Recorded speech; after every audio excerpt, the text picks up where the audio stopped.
Males and mental health. We don't talk about it. We don't like to talk about our feelings. I'm a man. I'm not going to talk about my feelings. I shouldn't cry. The question I put to you right now is, why?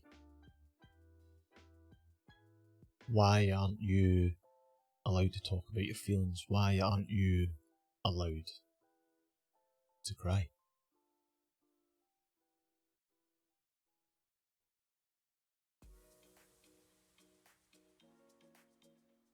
Not because that's what you were told when you were younger.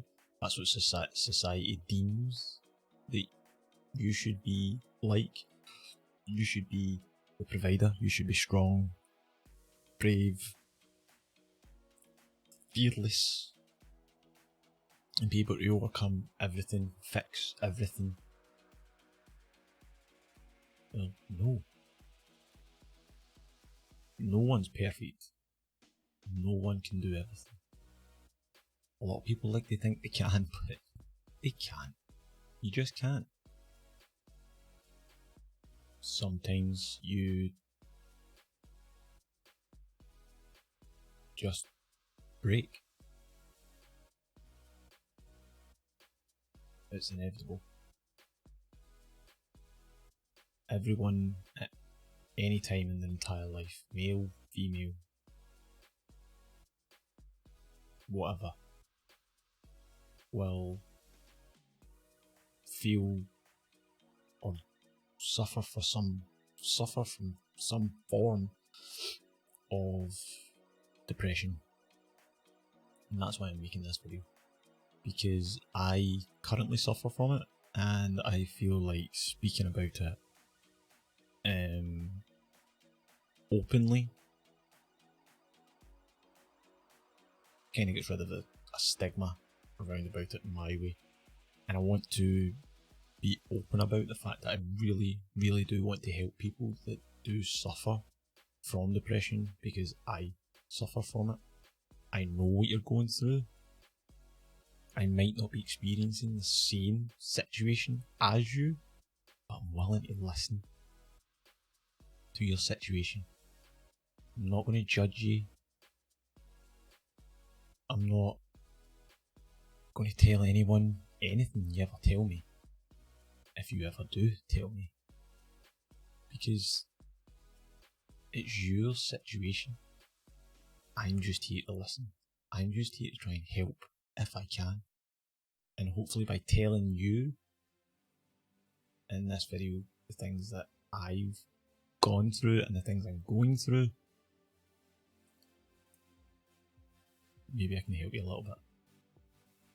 Maybe I can show you that things can get better or can be better. And if I can do that, then I'd be happy. Just reaching one person, making that one person realise that it is okay to speak to someone, it is okay to show your feelings, wear your heart on your sleeve, they say. And it's okay to break down, it's okay to cry, it's okay to be worried, it's okay to be scared. As a male, then I feel as if I've accomplished something. So before I go into my own personal experience, I've done a little bit of research before making this video. Went through various websites and organisations, for instance the World Health Organisation. I was in reading statistics on that. I read statistics from the BBC, Google statistics, and then the Samaritans as well. So I've got a couple of statistics here that are based roughly just off of the Samaritans website, and the statistics are based in 2018 because I couldn't find anything based in 2019, which was obviously the last year that the statistics would have been done. and I don't think they get released until later on in the year. So this video is basically, it's about depression, it's about male suicide and things like that as well, but it is just, I will talk about my depression as a general and as a whole. I don't care what religion, what colour, what sex, or whatever you are. If you're suffering from any kind of depression and you want to reach out and get in touch with me, there'll be links down below for you to do that. But we'll not get into that, that's not what this is about. So the stuff I've got here is basically rough. It's mainly based on the UK because that's obviously where I am. You can tell from the accent I'm Scottish. Suicide in the UK from 2016 through to 2018 has risen. I believe it has went from 16 to 22. Those are rough numbers. But it's 16, between 14 to 16% in 2016 to roughly around about 22%. That's the increase from 2016 to 2018. In Scotland alone, in 2018, remember this is obviously statistics from Samaritans, 581 males committed suicide.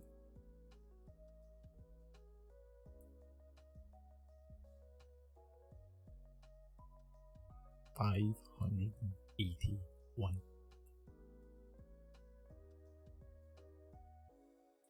That was an increase from the year previous, and an increase from the year previous of that as well.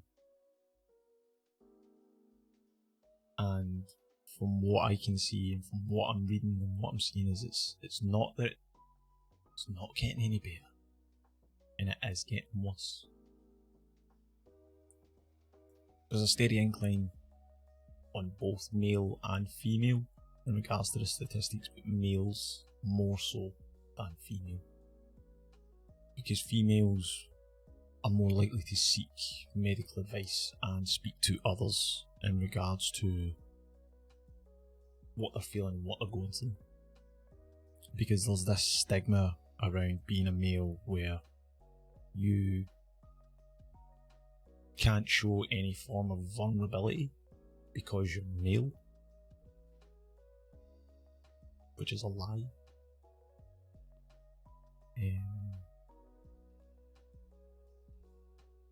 You should be able to speak to someone you trust, the doctor. You don't want to speak to anyone in person, like face to face. There's helplines you can call. You don't even need to give them your real name. It's just someone to speak to at the end of the phone. They're there. They're there to help. Use them. I mean, being male, we don't speak about our feelings, and I don't know why. I don't understand why we don't speak about our feelings more. We don't talk to our partners or our wives or our boyfriends or our friends or our dads or our uncles or our mums and tell them that we're going through hard times, or we're feeling certain ways, or we're worried about certain things, because we don't want people to look down on us or judge us or feel ashamed or embarrassed by us because we are showing some form of vulnerability, which isn't right. That shouldn't be happening. You should be able to show vulnerability. At the end of the day, we are also only human. You should be able to make mistakes and feel comfortable in making these mistakes, and know that no one is going to judge you for these, and that you can learn from that mistake and grow as a person, and not have to hide it away in secrecy or pretend that it never happened, or hide the fact that you're feeling a certain way. I mean, this works in a lot of aspects of life. Sexual orientation, For instance, you shouldn't need to hide how you feel. You should be able to express how you feel, no matter what. I watched a recent TED Talks in regards to, there was a female talking about male depression and suicide, and she spoke about, if you have children, you'll speak to your children about sex and sex education because you're scared of teenage pregnancies or sexually transmitted diseases or just these various different factors.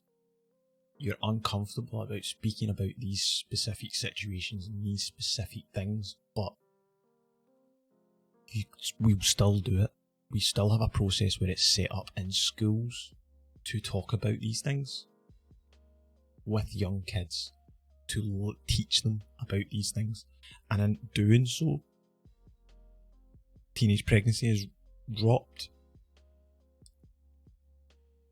Teenagers are more likely to use protection, and it shows that instilling this sort of information at a younger age is working. It's not ideal, it's not perfect, but it works. So why can't we look at this on a mental health aspect? Why aren't we doing more when it comes to mental health? Why aren't we doing more when it comes to male mental health?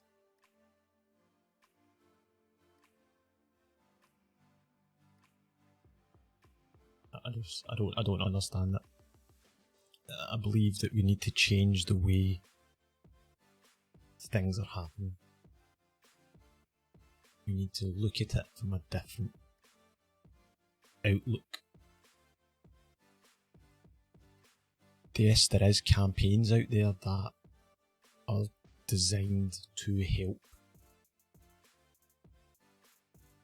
males who suffer from depression or are feeling suicidal. But are these campaigns, they are working, but are they working as well as they could be? Are we helping this in any way whatsoever? I think it should be something that's spoke about from a young age. This, boys shouldn't cry. You shouldn't talk about your feelings. You're a man. You should be A, B, C. Strong. You're the provider. No, that needs to change.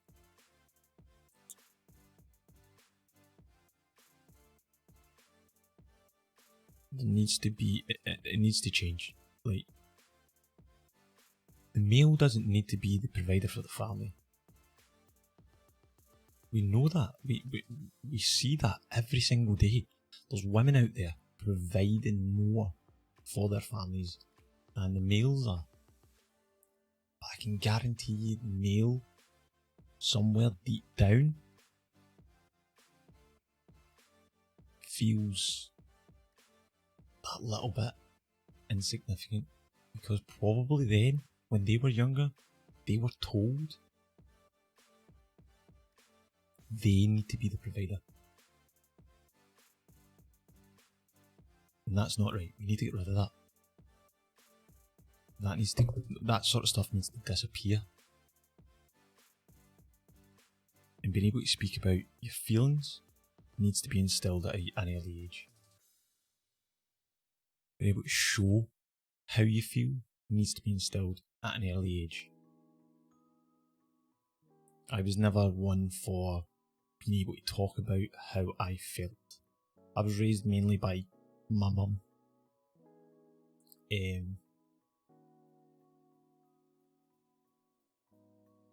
My dad was there, but I was raised mainly by my mother, and he was kind of a hard-nosed, lifting weights kind of guy. the provider and tough and strong, and that just wasn't me. For however much I've tried in my entire life, that's not me. I'm ex-military. I played contact sports,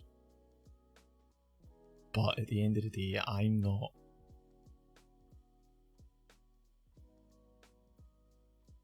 that type of guy. I'm not that go out there all violent, guns blazing, go to the gym, get stacked, be the alpha male type of person, and it's taken me a long time to discover that.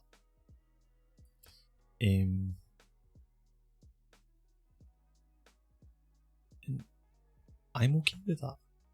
I'm okay with that. And it's taken me a really, really, really long time to come to terms with that.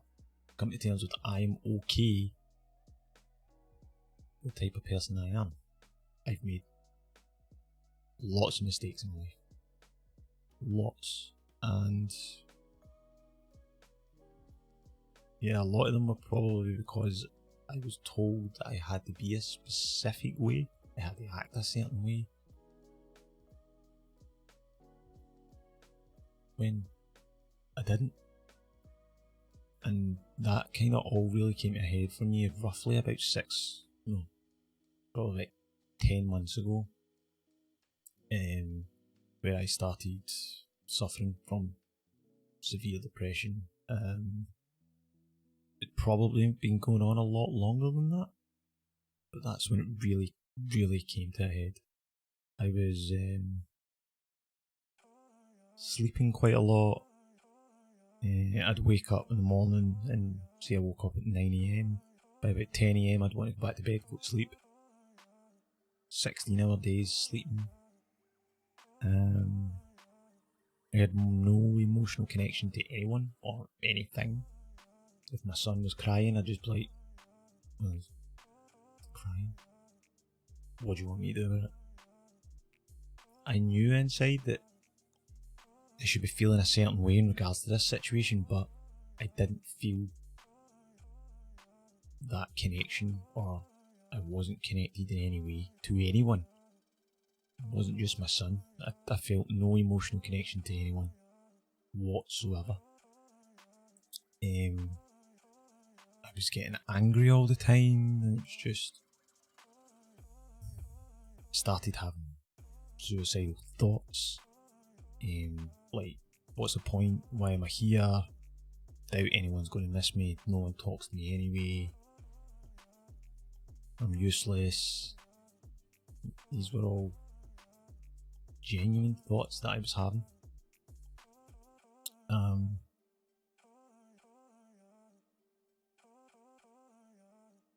got to the point that I was breaking down.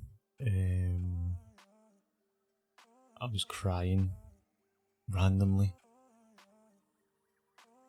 at just random stuff. Once I was crying at The Simpsons. No one cries at The Simpsons. I was crying at The Simpsons, and I slowly but surely started to realise there was something wrong. I think I needed to speak to someone. So at the time I spoke to my ex-girlfriend, so obviously the mother of my son. Told her obviously what was going on. I told her about the thoughts that I'd have and about the emotional connections that I don't seem to have with anyone. And yeah, she was like, well, I think you need to go to the doctor. After a couple of weeks back and forth, where I was like, I don't need a doctor, I'm fine. I finally went to the doctor. I wanted to say buck up the courage there, but it was more like avoiding stupidity by going to the doctor rather than not. Went to the doctor, sat down and just told him everything. I was lucky enough that the doctor was a male as well. I feel as if I was lucky enough. I felt lucky at the time being a male and speaking to a male about how I felt. And when I was telling him, when I was looking at him and telling him, I didn't see any disgust or like disdain, or there was no, you shouldn't be feeling this when I was talking to him, which kind of, when I was talking, it really put me at ease when I was telling him about it, all these things, telling him about suicidal thoughts. And he died pretty much, we knew that the diagnosis was going to be depression, but I was diagnosed with depression.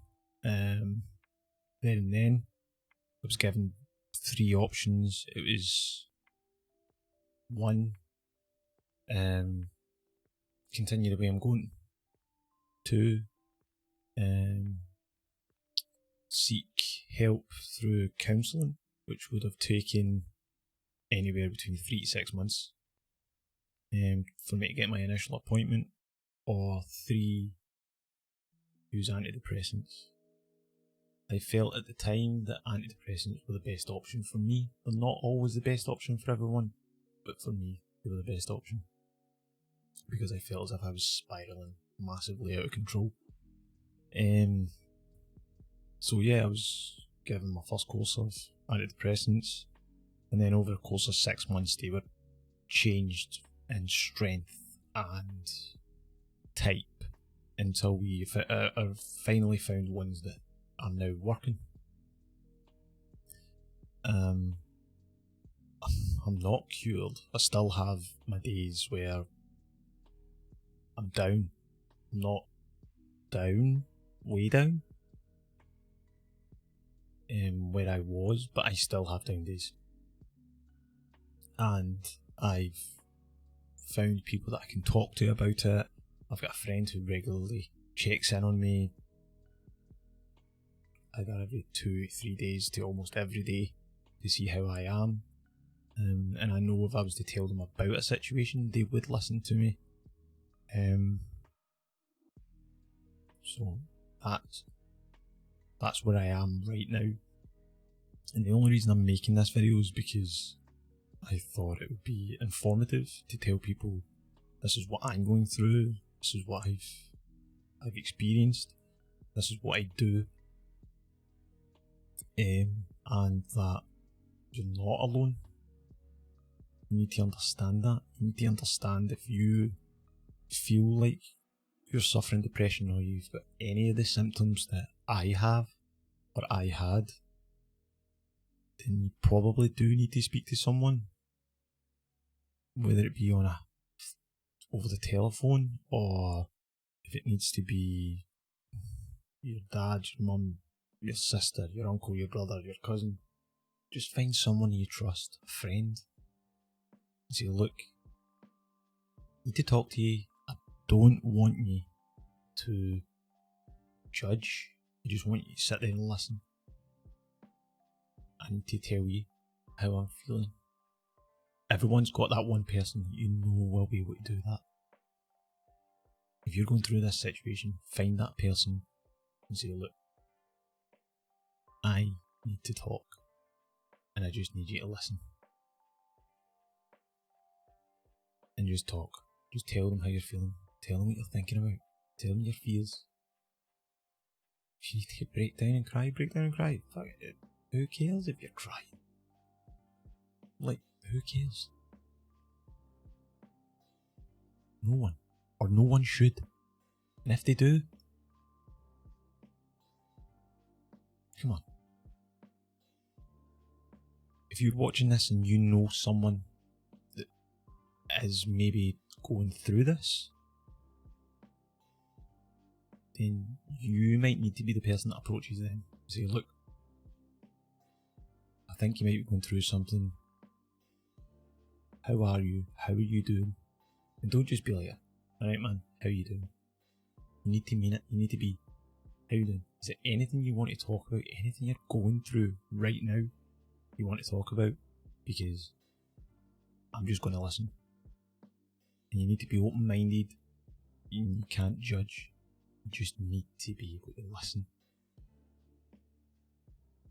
sometimes that's all someone really needs, is someone to talk to help them, guide them, show them that everything's going to be okay.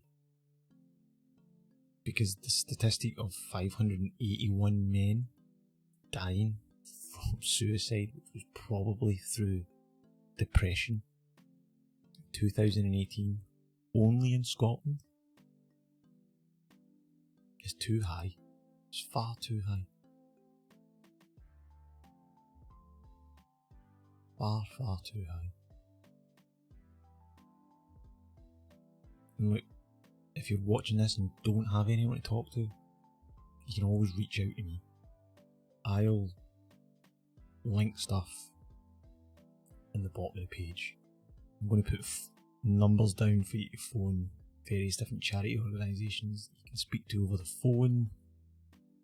If you want to get in contact with me and talk to me in regards to it, again, information will be down below. I run a community. If you want to get in touch with the community, we're all willing to help. If you're suffering from depression due to social anxiety, or you don't have any friends because that kind of happens, then definitely check it out. And I mean, that way you can contact me directly through DMs or whatever, and we're all really willing to help. I'm not going to ask you to like this video. I'm not going to ask you to subscribe to my channel. I just thought this video needed to be made. It might seem more of a rambling than anything. There's not a lot of people talking about male mental health, and that needs to change. We need to be more open. We need to be more trusting in other people. And other people need to be more willing to listen. That is it. Really. But yeah, guys, if you've watched this, thank you very much for watching. It's not the greatest video in the world, as I said. Just literally me just sitting here in front of a black background, rambling on. Yeah, I think this is a situation that's not going anywhere. I believe it's only going to get worse, and in order for us to fix it, we need to change things. So be the change, guys. Simple as that. Be the change. Speak about your feelings. Right? Thanks for watching, guys.